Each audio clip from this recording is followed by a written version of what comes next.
जी, भिंडी फ्राई हो गई है। अब इसी ऑयल में मैं अपने प्याज डालने लगी हूँ। बिस्मिल्लाहिर्रहमानिर्रहीम।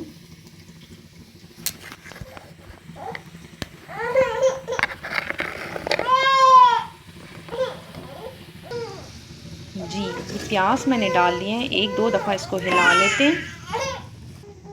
अच्छा, अब इसके साथ ये जो मैंने टमाटर कूट लिया था, अब इसका टमाटर का पेस्ट भी जो है वो भी मैं इस प्याज में डाल देती हूँ।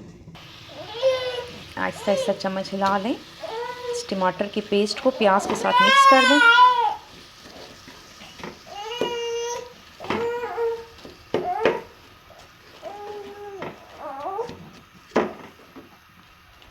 ये टमाटर जो थे फ्रीज़ हुए हुए थे, इसलिए थोड़ा सा ये अपना पानी छोड़ेंगे, लेकिन परेशानी की बात नहीं है, ये ठीक हो जाएगा कुछ देर में।